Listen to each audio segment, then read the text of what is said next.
Hello, ladies and gentlemen. Welcome to another episode of Explode Your Expert Business Show. Today, I'm here with the one and only Stella Maher. How you doing, Stella? I'm fine, thank you, Simone. How are you? I am incredibly well. I'm really excited about this interview. We are going to talk about confidence, the amazing work that you do also for young women, which is very needed in Thank society right you. now. So I'm really happy to explore the work that you do and the impact that you make in young people's life. But before I start and we talk about that, why don't you give us a bit of background of how did you end up having this passion and doing what you do now? I'd like to start by telling you the story of Rachel. Mm-hmm. Rachel is a young woman. She's 19 years old. She's 5 foot 4 inches tall. She weighs 70 kilograms and she has two sides. She has an interior side and exterior side. Right, on the inside, Rachel is very self-assured and confident and strong and beautiful. But the problem is that Rachel has no idea that she has these qualities. On the outside, Rachel feels very insecure. She struggles with low self-esteem. She struggles with lack of confidence, Mm.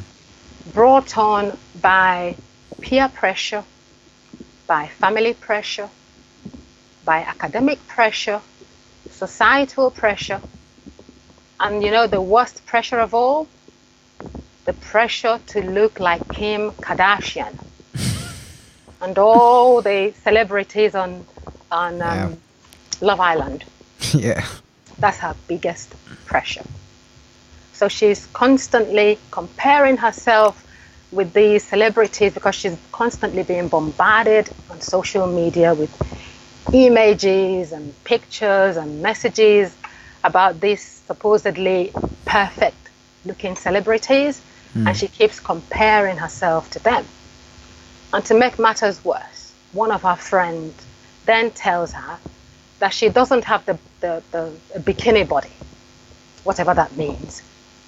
So as a result, Rachel is constantly stressing about her appearance. Last night, Rachel said goodnight to her parents and her kid brother. She walked up to her bedroom. She shut the door. She sat on her bed and she rolled the sleeve, her left sleeve, and she started to cut up her arm with a razor. This is the third time that Rachel has self-harmed. And she's not alone. There are thousands of young people out there who are going through exactly her experience. Mm. So my passion is to help young people like Rachel to discover that self-assured, strong, beautiful person hidden inside them and to help them to connect with that person.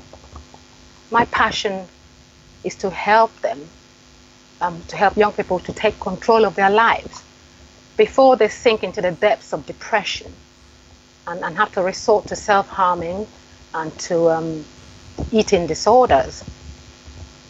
And this is why I Yeah. do what I do. This is why I'm a confidence coach to young people. This is something I can relate to. I've done a lot of work with young people myself, and self harm is one of the biggest thing that is affecting young people today. And as you suggested and as you said, is because of this pressure, constant Yes. pressure that they have from the school, from the parents, from the media, from the magazines, from now the social media as well. Uh, I would love to know as well from you, what was your journey as a teenager? Were you born super confident? Did you have to grow into it? What was your journey? Very, very far from it. In fact, as a teenager, I was bullied and I was extremely shy. I had no confidence. I struggled with low self-esteem. I was bullied because I was for being skinny. And because I don't believe that there is no any ideal body shape. Hmm. We're all different. So it doesn't matter whether you're supposedly skinny or shapely or you're like Kim Kardashian. You should be respected and loved for who you are. And so I struggled a great deal as a teenager, and that's also why I decided to focus on coaching young people, because back then I wished I had somebody to help me. I wished I had somebody to hold my hand and to tell me that it was all right to look the way I did. I didn't know that, and I thought it was wrong for me to look the way I did, and I stressed over it, and then I built this huge wall around me, and I was very much a loner. So it was not a very pleasant time. And how did you come out of it? Well, I gradually started realizing that I wanted more. I started off being a secretary, actually. I worked in admin. My background is actually in admin. I worked as a secretary and a PA. And I was busy organizing other people's lives. And meanwhile, my own life was a mess. So that insecurity was always there. But gradually, I started to realize that I wanted more out of life. And so I started to develop a passion for self-development. Mm-hmm. And then I started finding out that the more I became aware of certain things, the more I wanted to help people to become the best that they could possibly be. Because I believe that in doing that, I would be helping myself as well. So in a way, becoming a coach actually saved me, to put it that way. What in particular did you use to help you? Because you said becoming a coach saved me. What did you use to change your life? What was the things that you did to have that to be able to move forward in that way? Well, applying the principles I learned as a coach. It's like the good thing about a coach is that you've got to practice what you preach. You can't tell your clients to do one thing and then do something different. You can't tell them to be positive and then wallow in negativity yourself.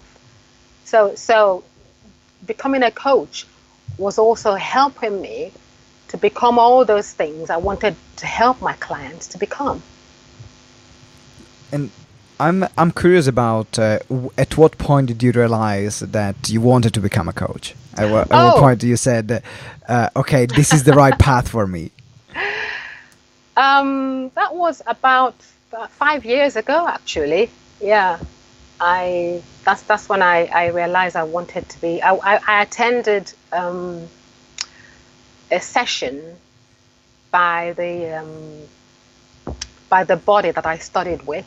Mm-hmm. They had these taster sessions that they run in London, and I attended it, and that's when I realized that that's what I wanted to do. But even after that, I was still putting it off. It took something else to make me realize that I needed to really get going. And what was it? Something else? What was it for you? It took becoming ill with cancer for me to realize that I didn't have, that I could wake up and die the next day, and that I didn't have too much time to mess around. So that's what pushed me. How did that affect you when? Because getting diagnosed with cancer is not an easy news to take. Yes. And I had a lot of friends around me that every day almost I hear someone that I know which is diagnosed with cancer, and I've seen how a lot of them, they change, becomes a turning point in their life. They make a lot of realizations. Yes. And other, they just get deep into depression. Yeah. So what I'm curious to know from your perspective, what was for you that made you go into use that as a springboard rather than a weight under which you can suffocate?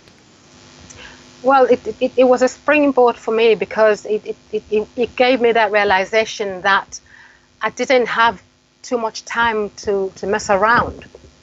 I mean, cancer it shows you that, that just, you can't afford to wait and think I have all the time in the world.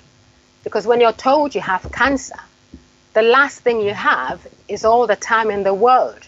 You could die. That became a reality for me, that I could actually die, although luckily I survived it.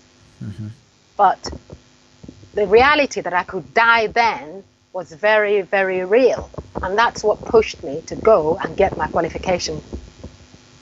It's incredible to see how people like yourself then first of all, well, congratulations, and I'm really happy that things turned out for the best, and that we met each other.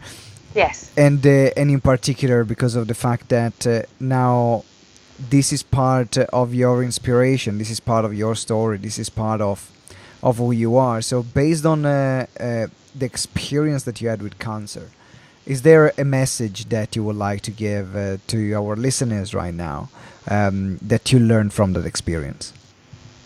Well, what I learned from my experience with cancer is that life is for the living, and that you should make the most of every opportunity that you have, and appreciate the little things around you. Appreciate your family, your friends, your relatives, and if there's something that you've been putting off that you want to do, go for it. Don't keep putting it off. And that's what you've been a great example. So thank you very much for sharing. I really appreciate it. So I want to talk about the work that you're doing with young people now, because it's very relevant to also the work that we are doing as adults. Yes. It's just some slightly different dynamics, but the skills and the tools are very similar. Yes. So what if someone is a young person, let's start from young people, and someone is a young person and they want to build their confidence up, what are some of the steps that they can take to build their confidence as young people? And also, how can this be related to someone who is actually starting a business or growing a business? Okay. The great thing about confidence, as I've come to realize, is that no one person is confident every single time of every single day.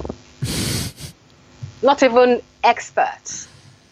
And as soon as I realized that, I told myself, yeah, you got hooked. and so the great thing about confidence is that anyone can acquire it, no matter how hopeless you are or how hopelessly you feel that you lack confidence. Because not even Tony Robbins is confident all the time. You are confident when you are in familiar surroundings and doing things that you're familiar with and with people that you're familiar with.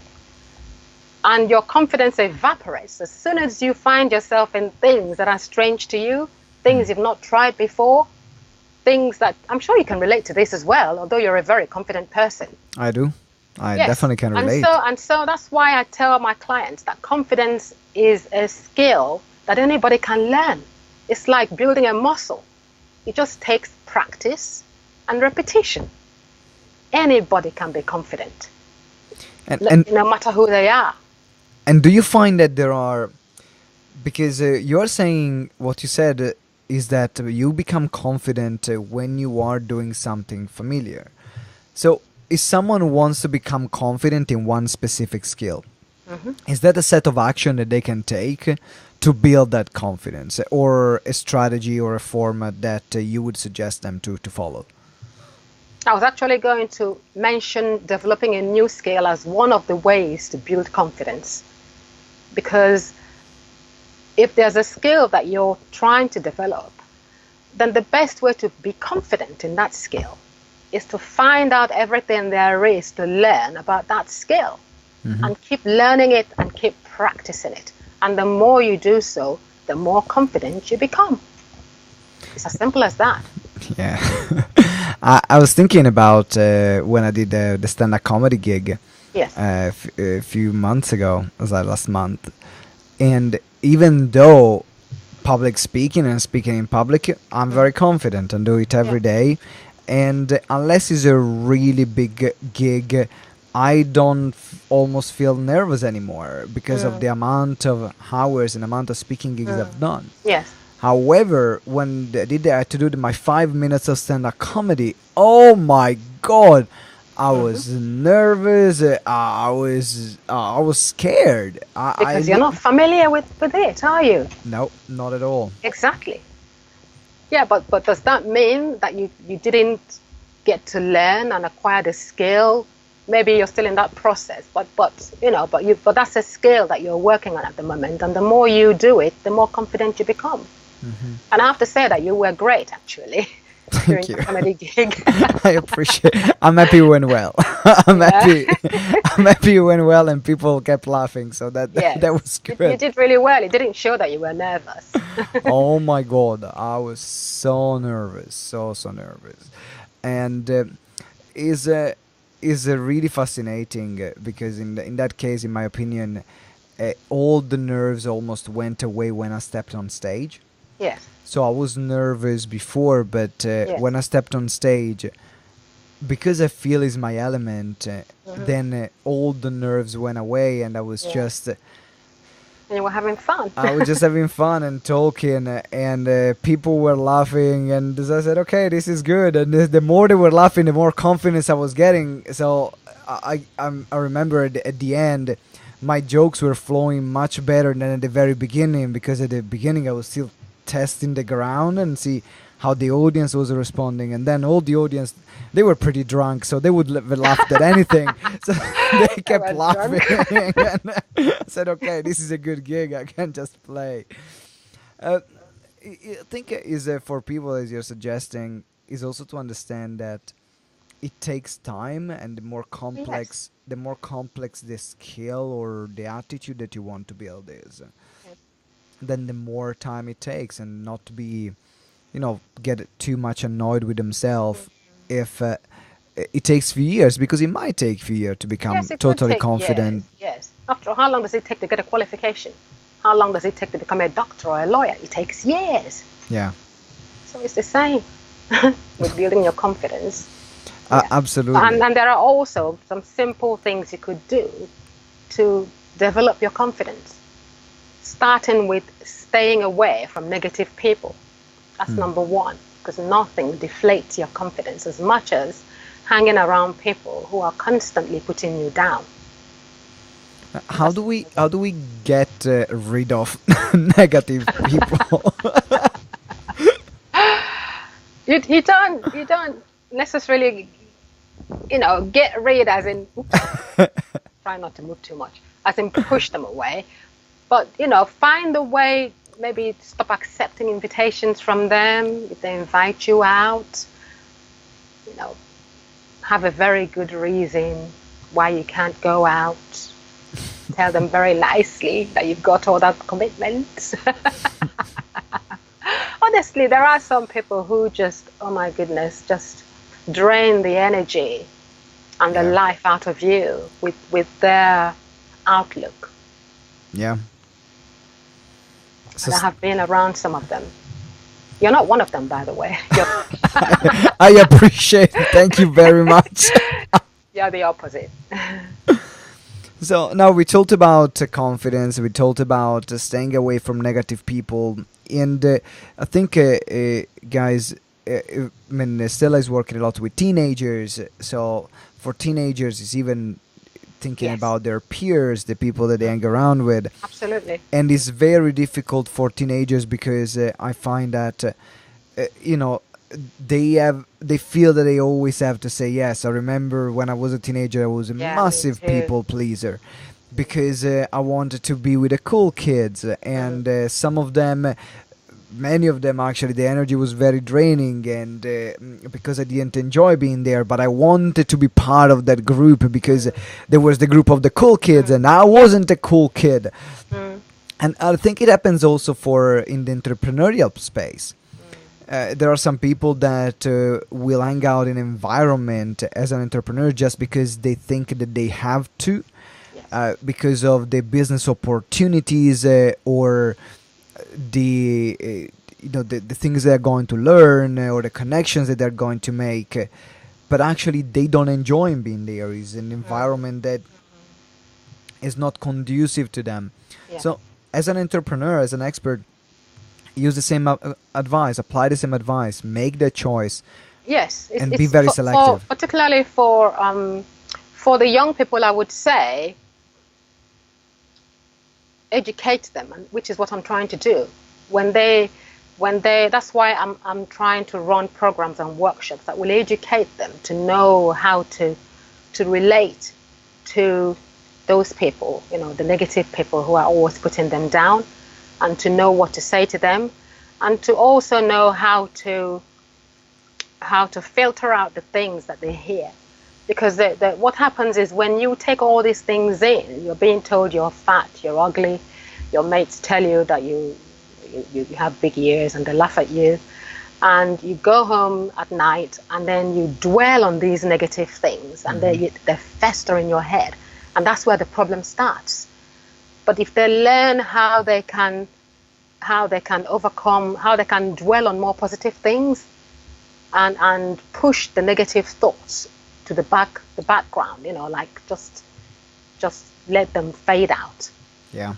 If they learn how to do that, then gradually they will acquire the skills to build on their confidence. And for the adults in business, I would say simply take the things you need out of the meetings and the conferences, and simply and just leave the negative ones that don't serve you.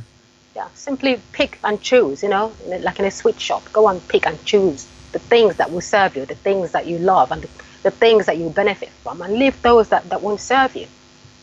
Yeah. It takes Absolutely. practice, but I completely agree with you, Stella.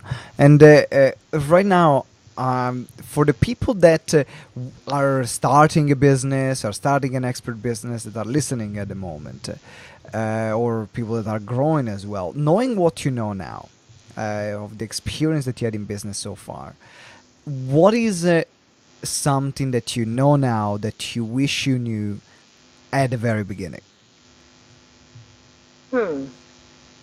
I suppose I wish I knew back then how to relate to people. I wish I knew how to be firm and assertive. I wish I knew how to say no to people. I wish, yeah, I wish I knew how to be, um, more firm, basically. Yeah. And why is that But important for a business owner? it's very important because you cannot please everyone. You have to conserve your energy. Building a business is tough enough as it is. When you're trying to be everything to everyone, it's not going to work. You've got to, and you've got to also know when you're being taken advantage of. Because I didn't know this back then, it was very easy for people to take advantage of me. And like you, I was very much a people pleaser, and I wanted people to love me, but that didn't serve me. I've come to realize that now, and I'm happy that I do now, but I wish I knew back then. Thank you for sharing. Now, last couple of questions before we wrap up, Stella. You are a GTEx lifetime member, and Yes. what is the reason what is the reason that made you join the lifetime membership, and what you like about what you love about being part of the GTEx family? Well, when I got my coaching qualification, I knew I wanted to do something. I knew I wanted to build a coaching business, but I wasn't sure how to start. And joining GTEx gave me that clarity and helped me to develop a structure, and also to start to get ideas about my signature program, which was really very, very helpful. And the great thing about GTEx is that they're brilliant at supporting you and also providing you with the resources you need to build a professional business. So what I would say to anybody who is considering joining GTEx is that if you are starting off, or even if you've already built a successful business, but if you want that exposure and that recognition as an authority and an expert in your business, I highly recommend GTEx. I appreciate it. Thank you very much. Ladies and gentlemen, if you're listening right now, you want to apply to become a member, there is a link in the show notes. Just click the link and apply for a call, and we can see, explore ways in which we can work together and looking at the different programs that we have. Now, Stella, I have two more questions for you before we wrap up. The first question is how can people get in touch with you if they want to be part of what you're creating? Because I know there are a lot of people that are listening right now that are working with young people that have the same passion as you, where you can collaborate, create resources together, open each other doors and opportunities. So if someone wants to follow your work and get in contact with you, what are the best ways? The best way is to connect with me on Facebook. Um, and also to follow me on Twitter. My handle is at the Lioness Within Coaching. At Okay. the Lioness Within Coaching. So at the Lioness Within Coaching on Twitter and No, Instagram. sorry, that's on Instagram. That's on Instagram. Okay. Instagram. At the Yes. Lioness Within Coaching on Instagram, and also Stella Maher Stella Maher on Facebook. on You Facebook. can find me on Facebook. Send me a message and we can connect. That's fantastic. So the last question I have, and I want to wrap up this episode in this way, because I know that working with young people is getting in school in particular is not that easy, because school, they don't see this type of development as a priority for the young person, in particular public schools, but also a lot of private schools. They're more about getting great marks on English and math, but they forget a lot of time to the personal development of the students, which in my opinion is actually even more important than the Yeah. grade of the math Yes. and English. So if you could have a moment to appeal, to send an appeal, to send a message to those schools, what would you say to them about the importance of the work that you do? What I would say to organizations like that is that when these issues that affect young people are not tackled, it doesn't only affect their self-confidence and their academic performance, it affects their mental health. It pushes them into depression, social isolation, self-harming, all sorts of eating disorders like bulimia and anorexia and even body dysmorphic disorders. And it becomes more difficult to treat those conditions once they're developed. I say prevention is better than cure. It's better to nip those problems in the bud and have these young people educated on how to cope with societal pressures and acquire the skills, arm themselves with the skills that they need to cope with such pressures before it escalates to levels where they now need doctors to help them. Thank you for sharing, Stella. So anyone who is listening right now and works in the public sector or the private sector, in particular in the school, and works with young people, remember what Stella said. Prevention is better than cure. Yes. Because once they develop these issues, then the last thing you're thinking about is the grade that they are Yeah, going to have in absolutely. math or English. But you're going to be worried about saving their lives sometimes. Yeah. So if we can avoid that and prevent this to happen, so we can create a world with the more conscious adults, because they are going to become adults, those young Yes. people, one day. So Yes. they are the future. Stella, Absolutely. thank you very much for joining today. It's been a pleasure to have you as a guest. Likewise, Simone. Thank you very much for having me. You are welcome indeed, ladies and gentlemen. Thank you very much for listening to another episode of Explode Your Expert Business Show. Today, we didn't talk much about business, but we talked about something which is, I think, even more important, which is the development of our future generations. As someone who is like myself, worked for many years with young people and still working with young people, remember what Stella said. And if you are a parent as well, make sure that you put effort into developing your child's and your young person social skills and personal development skills, because they are going to be way more important than any other grades that they're going to get in math or English or geography, whatever. So remember that. If you haven't subscribed to the podcast, make sure that you subscribe right now and leave us a good review, a 5-star review, so we can reach more people with the show. Thank you very much from Stella and myself, Simone Vincenzi. I'll see you next episode. Thank Ciao. you, Svani. Bye bye.